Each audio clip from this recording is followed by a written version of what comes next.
All right. So our next movie review is going to be for the film Honey Don't. Honey Don't is a movie directed by Ethan Coen. I think is this his second It solo is the feature. second, one where he's co-wrote the screenplay with his, wife, Trisha Cook. This is the second one they've done in their lesbian B-movie trilogy. Oh, they're making it. They said that they're They'll making a make trilogy. Yep, they have quoted, "This is a trilogy, the B-movie lesbian trilogy," so Oh, there'll be okay. another one after this. Interesting. And then is it going to star Margaret Qualley again as a lesbian? I don't know, and I don't care. Okay. So yes, Ethan Coen there, who is one half of the Coen brothers there, the Coen brothers who we just talked about, who've done many big films, Blood Simple, Fargo, No Country for Old Men, Big Mm. Lebowski there, Burn After Reading. Um, and I bring up those films because much like we did, I think you just did. I think when we initially did Driveway Dolls, I think you were the only one that saw it and you did a review for it. Me and Uh, Nick, I think. you and Nick there, and I finally saw it later after much when it Mhm. premiered on like streaming, and I finally sat down and saw it. I was like, oh, yeah, I kind of felt the same way you all did about it. And I Yeah. was very disappointed by it, and especially coming from, like I said, one half of the Coen brothers who've done such amazing movies as the ones I mentioned. Then you also, so I was kind of worried coming into this movie, Honey Don't. Even though, just like with Driveway Dolls, it's like, okay, I'm digging the trailer. I think the trailer looks good. You got a stat cast. You got Margaret Qualley, you got Aubrey Plaza, you got Chris Evans. You also have let's see here, you got Laura Abave there. So you got a good people in this Mhm. cast. And to see them kind of do some different things here, especially Chris Evans to break away from just being Captain America. And so yeah, I always want to see it because I do think Chris Evans is a good actor. Uh, but this has all the same problems that Drive Away Dolls does. I feel like. And this is also, it's like, okay, you're trying to do the crime thriller thing plus mixed in with a little bit of comedy, even dark comedy aspect of it. And they've done this before. They did it with Big Lebowski, which was very good in the classic. Mhm. But again, I think it's another kind of disappointing entry from solo director Ethan Cohen there. I'm gonna get your thoughts on it. Dusk, what do you think about Honey Don't? Let me let me grab my notes real quick. All right, man. I'm just gonna be honest. So I saw Drive Away Dolls, and everything I said about it holds true. You can watch a review on it. In fact, I recommend it. Nick and I had a fun time just kvetching over the damn thing. Uh, but I went into this with an open heart and open mind. Okay, the trailer looks fine. We'll see if they've learned any of the mistakes they made. Let's see if this is because it's got a good cast, but let's see if they're able to do this again because this is the same combination. It's Ethan Cohen, and he's co-running it with his wife when they're both in an open relationship. And she has come out much later in their relationship and saying, "Oh yeah, I'm also into women as well." And so she has admitted the first one, Driveway Dolls, was a very experience with her and her desires and her interests. And this is a second one, which you can feel her influence all over this. And I'm just going to be honest. It feels like a second attempt to Driveway Dolls' initial failure, with some aspects kind of aligning with the Christian Stewart movie Love Lives Bleeding, and it tries to kind of be a more modernist, like Western, but it just falls completely flat. It's like they didn't learn any of the lessons they did with Drive Away Dolls. It's Mm, less goofy than Drive Away Dolls is. The premise alone is stupid as shit, but it's less goofy, but it doesn't change that this feels like a disposable paperback. Like one of those disposable paperback novels you maybe go and grab on the airplane, not think about, and it's kind of trashy and you just kind of walk away from it. It feels like this. like those, what's that author's name? That does all that type of books. Yeah. I James Brooks or Yeah, yeah. It's something like but like to a lesser even degree of that. Like a Kishi, like One for the Money, one of those those kind of like really trashy quick movies that you'd flip through because you're waiting for a plane or going on a plane. The biggest problem with this movie is it feels like a series of gags that has nowhere to go. You go from like one little set piece, one area. It's kind of trying to be a bit pulpy, trying to recapture the magic, but it just doesn't. It just feels awkward, and the actors are trying, but I'm getting tired of it, man. I'm getting tired of it. I'm getting tired of it. It's like he just doesn't can't recapture it.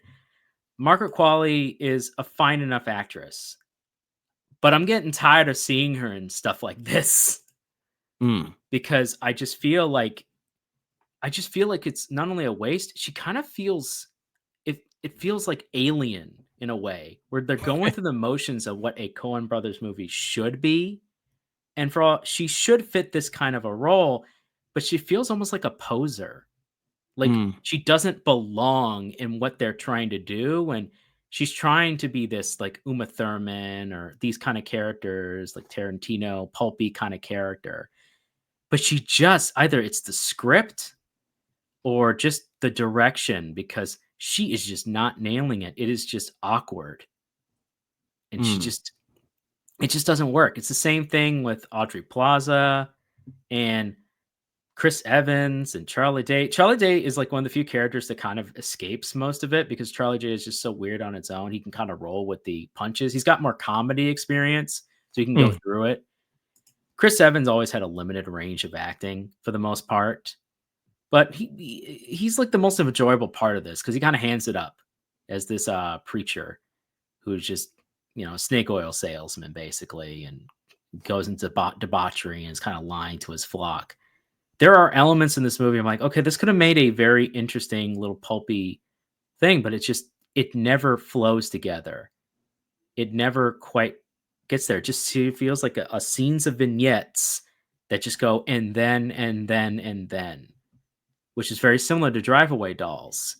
It's just a B movie film of vignettes that don't really lead anywhere, and then the conclusion that you come to is, oh, that's it. Mm. There's no tension. Not a single moment is there a tension in this movie. Mm. And I didn't talk about the plot of the movie there Mhm. initially. So you have this movie is in a small town there. I think they say they're in Bakersfield, I think. Yeah. And it's you have Margaret Qualley who's playing Honey, the titular character there, who's a small town private investigator. She's a PI, so she gets a lot of these cases. The people come to her, and then of course, much like kind of like maybe something very Tarantino-esque there. And then very even something that, of course, the Coen brothers have done in their own careers, these little pieces of this puzzle, because she's investigating these deaths that have been happening, and then they all somewhat, kind of tie together. It's about how they all tie together and who's behind this. And then it kind of some of these things lead to a church there, which is led by Chris Evans, who plays named Reverend Drew Delvin there. Is he kind of behind these things? So you have that kind of going, that aspect of it. So yeah, that's kind of where the kind of the premise of the movie, and the movie has this feeling that it's trying to be like this neo-noir type of Yeah. story, but in modern day. And you have Margaret Qualley, who has the looks of a femme fatale, but is in this is playing the actual private investigator. Even the movie opens up with her in bed with another woman, which is something very much like a hard-boiled detective Mhm. kind of story would be. Is that, he's a hard drinking, hard sex having, hard smoking person, but he, is really great at being this PI, and that's the only thing he's good at. So it's kind of flipped and reversed, and this is made with, an attractive woman. I just don't buy Margaret Qualley as being the head of a private investigation firm. Yeah. I just don't buy Yeah, it. no. It should have been maybe a woman older. It should have been, you mentioned maybe someone like Uma Thurman, like maybe someone like that, a woman more in her late 30s, 40s, Yeah. who still had the femme fatale looks, but it would be more believable given her age that Yeah. she amassed this private investigation firm. Does that make sense? Yeah. Yeah, no, absolutely. I mean, the moment you see her in the trailer with high heels and she's going around and going down, like, first one, like, you're gonna trip and die. Like, that's stupid as shit already. But secondly, yeah, she just doesn't what they're asking her to do, she just can't do. It doesn't make sense for the character that she's trying to play. It doesn't fit. Yeah. And she's a talented enough actress, but she just whenever like I've been seeing her lately, it feels like she's a poser in situations. Like she's playing roles that just you're like, no, I don't believe that. No, Mm, that's not the kind of role you should be taking. No, I don't see it. yeah. I mean, I don't think she's a bad actress. Like I said, she's not bad. I just think she's miscast Yeah. in this movie. Drive Away Dolls, I think that worked because that was more about younger people and getting involved, mixed up in kind of crime and everything like that. But here, if you're supposed to be playing like more of a hard boiled detective, I don't know. She doesn't strike me as it just doesn't the writing, I guess, or Mhm. just the performance. This doesn't strike me as like this is a hard boiled detective here. No. Um, and then you mentioned kind of the other kind of characters that kind of come in here. You mentioned Charlie Day. I like Charlie Day. I think he's a funny guy. Wasn't really that impressed by him in this either. No, Uh, he's just there. he's very super one note, like because he's got this running gag in the movie where he keeps asking Honey out on a date, but then Honey keeps telling him she's a lesbian, and that happens like 3-4 times in the movie, Mhm. and he just keeps going, "Oh God, you tell me that every time, Honey," and then he just kind of like at first he's like seems like he's doing like a voice, Yeah. like this cop voice, I guess from like the 50s or 60s or something like that, which kind of threw me off a little bit initially, but yeah, I thought that was kind of weird. Chris Evans, like I said, I want to see Chris Evans branch out, do some more stuff, Yeah. play some more different type of roles. I think he kind of has his moments as like this, creepy preacher guy. Um, but It's too again, jokey though. you think he should have been more menacing? You think? I should have there should have been more moments with like I said, there's no tension in this. There's no tension because it's not there's no Coen Brothers old Coen Brothers way where they let scenes breathe and you feel that tension. You know a character can do something and it's going to be bad. And you know they have the capability of doing it. He has for all intents and purposes that ability, but he just acts like a goddamn moron most times. And he Yeah. lets like by the end of the movie, something happens. I laughed because I couldn't believe it. Hmm. It just what happens and how this movie is resolved. And the end at the end scene screen, I felt like, oh, so we're gonna get more. They can't just end it on this. And then they end it. And I have rarely in my life wanted to get a refund. Hmm. I was just Wow.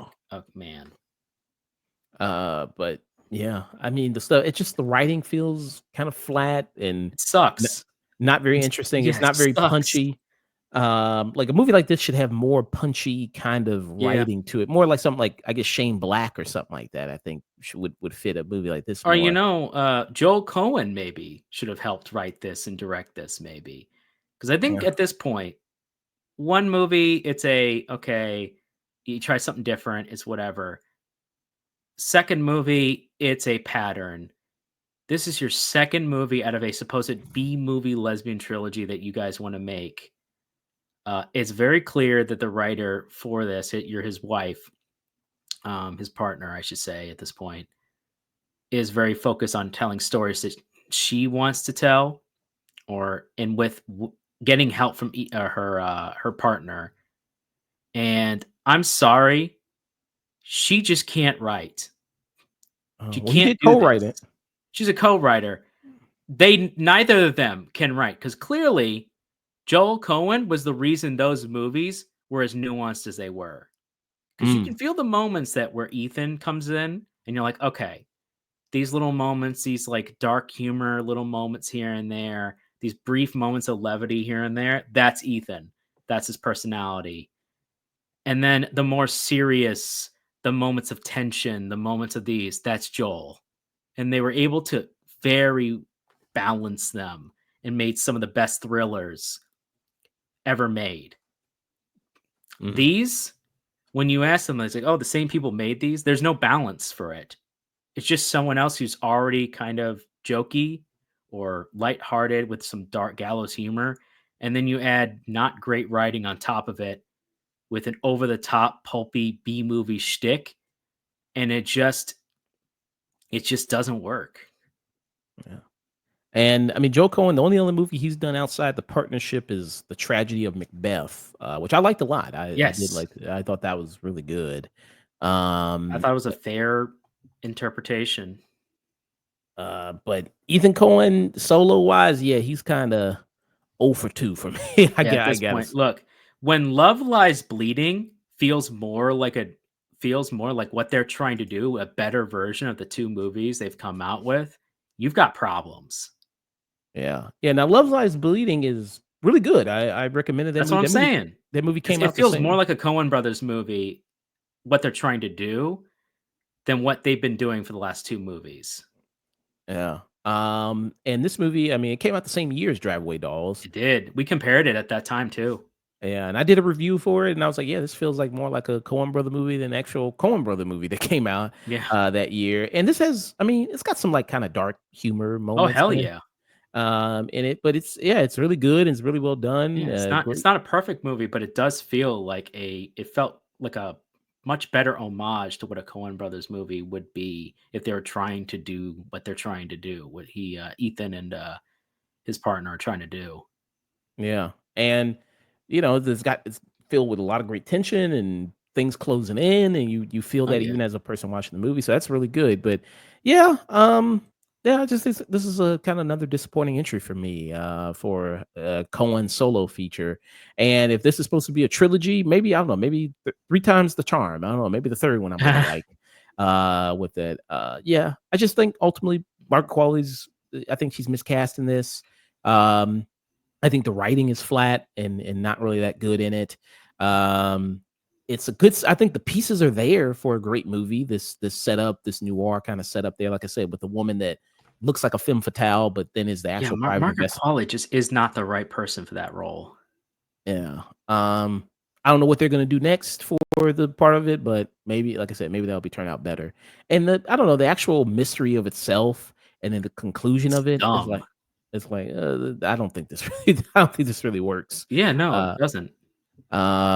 so I give it um I still think just on a basic level of just filmmaking, I think it's still decent there. Even though I don't really like the movie all that much. So I kind of give it a low kind of stream it. What about you? Uh, this joke's gonna be made 100 times. But the title of the movie says it all. Honey, don't. Don't even bother. Don't bother with this movie. You can watch other Coen brother movies and they're going to be way better. You can watch Love Lies Bleeding. It's a better version of what this is trying to be. And even that movie's not perfect, but I enjoyed that one a hell of a lot more than I enjoyed these 2 movies, Drive Away Dolls and this. This is skip it, man. Mm, skip I'm it. sorry. There's not much here to go with So if you can't see better somewhere else. do you like this less than Driveway though? No, I gave Drive Away Dolls a worse score. Mm, This is just a skip it. I feel bad. There's some moments that are like, okay, this could have worked. This could have been something. There are some elements here that could have worked, but it just it's just the pieces aren't here. It's all missing the missing piece. And so I just have to give it a skip it because it didn't rise to the occasion, as it were. mm, okay. So skip it from dust, load Mhm. stream it for me. Yeah, I don't know. I think I'm on the skip it fence maybe. Yeah. But I don't know, low stream it there The for me. lowest you can give. Yeah, for it. So yeah, that was our review for Honey Don't. Honey, don't.